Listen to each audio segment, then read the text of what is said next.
जय हिंद। पिछली वीडियो में हमने आपको बताया था अकबर के बचपन से लेकर उसके राज्याभिषेक तक की सभी घटनाओं को। आज हम आपको बताएंगे उसके साम्राज्य के बारे में और उसके राज्य विस्तार के बारे में। तो चलिए वीडियो को शुरू करते हैं। खोए हुए राज्य को पुनः प्राप्त करने के लिए अकबर के पिता हुमायूं के अनवरत प्रयत्न अंततः सफल हुए और वह सन 1555 में हिंदुस्तान पहुंचा। किंतु अगले ही वर्ष यानी कि 1556 में राजधानी दिल्ली में उसकी मृत्यु हो गई और गुरदासपुर के कलनौर नामक स्थान पर 14 वर्ष की आयु में अकबर का राज तिलक हुआ। अकबर का संरक्षक बैरम खान को नियुक्त किया गया, जिसका प्रभाव उस पर 1560 तक रहा। तत्कालीन मुगल राज्य केवल काबुल से दिल्ली तक ही फैला हुआ था। इसके साथ ही अनेक समस्याएं भी सिर उठाए खड़ी थी। 1563 में शमसुद्दीन अतका खान की हत्या पर उभरा जन आक्रोश, 1564-65 के बीच उज्बेक विद्रोह और 1566-67 में मिर्जा भाइयों का विद्रोह भी था। किंतु अकबर ने बड़ी कुशलता से इन समस्याओं को हल कर लिया। अपनी कल्पनाशीलता से उसने अपने सामंतों की संख्या बढ़ाई। इसी बीच 1566 में महाम अंका नामक उसकी धाय के बनवाए मदरसे से शहर लौटते हुए अकबर पर तीर से एक जानलेवा हमला हुआ, जिसे अकबर ने अपनी फुर्ती से बचा लिया। हालांकि उसकी बाह में गहरा घाव हुआ। इस घटना के बाद अकबर की प्रशासन शैली में कुछ बदलाव आया, जिसके तहत उसने शासन की पूर्ण बागडोर अपने हाथ में ले ली। इसके फौरन बाद ही हेमू के नेतृत्व में अफगान सेना पुनः संगठित होकर उसके सम्मुख चुनौती बनकर खड़ी थी। अपने शासन के आरंभिक काल में ही अकबर को यह समझ आ गया कि सूर्य वंश को समाप्त किए बिना वह चैन से शासन नहीं कर सकेगा। इसलिए वह सूर्य वंश के सबसे शक्तिशाली शासक सिकंदर शाह सूरी पर आक्रमण करने पंजाब चल पड़ा। दिल्ली का शासन उसने मुगल सेनापति तारदी बैग खान को सौंप दिया। सिकंदर शाह सूरी अकबर के लिए बहुत बड़ा प्रतिरोध साबित नहीं हुआ। कुछ प्रदेशों में तो अकबर के पहुंचने से पहले ही उसकी सेना पीछे हट जाती थी। अकबर की अनुपस्थिति में हेमू विक्रमादित्य ने दिल्ली और आगरा पर आक्रमण कर विजय प्राप्त की। 6 अक्टूबर 1556 को हेमू ने स्वयं को भारत का महाराजा घोषित कर दिया। इसी के साथ ही दिल्ली में हिंदू राज्य की पुनः स्थापना हुई। दिल्ली की पराजय का समाचार जब अकबर को मिला तो उसने तुरंत ही बैरम खान से परामर्श करके दिल्ली की तरफ कूच करने का इरादा बना लिया। अकबर के सलाहकारों ने उसे काबुल की शरण में जाने की सलाह दी थी। अकबर और हेमू की सेना के बीच पानीपत में युद्ध हुआ। यह युद्ध पानीपत का द्वितीय युद्ध के नाम से प्रसिद्ध है। संख्या में कम होते हुए भी अकबर ने इस युद्ध में विजय प्राप्त की। इस विजय से अकबर को 1500 हाथी मिले, जो मनकोट के हमले में सिकंदर शाह सूरी के विरुद्ध काम आए। सिकंदर शाह सूरी ने आत्मसमर्पण कर दिया और अकबर ने उसे प्राण दान दे दिया। दिल्ली पर पुनः अधिकार जमाने के बाद अकबर ने अपने राज्य का विस्तार करना शुरू कर दिया।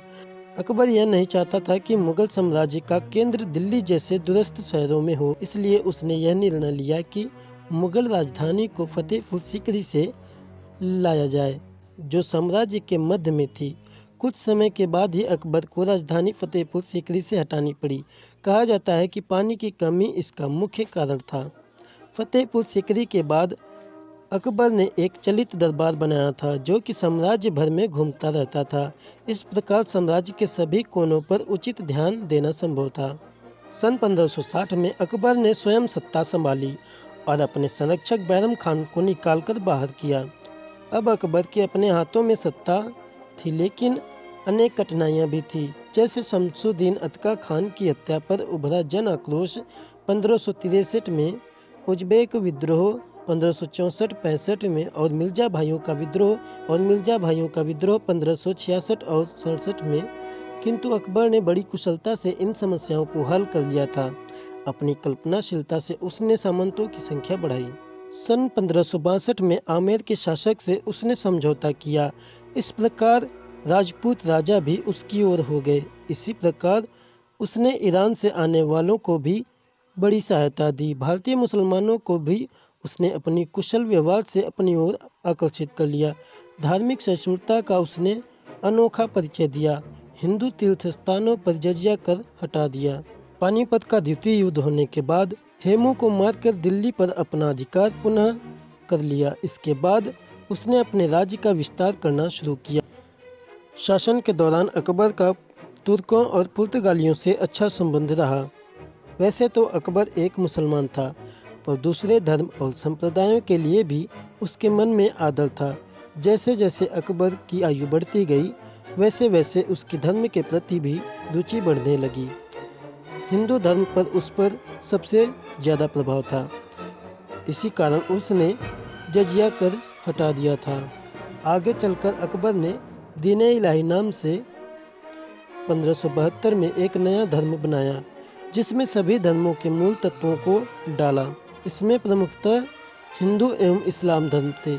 पारसी, जैन एवं ईसाई धर्म के मूल विचारों को भी सम्मिलित किया। हालांकि इस धर्म के प्रचार के लिए उसने कुछ अधिक उद्योग नहीं किए, केवल अपने विश्वस्त लोगों को ही इसमें सम्मिलित किया। कहा जाता है कि अकबर के अलावा केवल राजा बीरबल ही मृत्यु तक इसी के अनुयायी थे। दबिस्तान ए मजहब के अनुसार अकबर के पश्चात केवल 19 लोगों ने इस धर्म को अपनाया।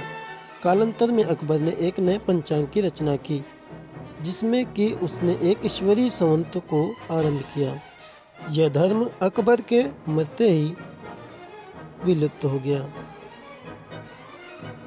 यह धर्म अकबर के मृत्यु के पश्चात विलुप्त हो गया।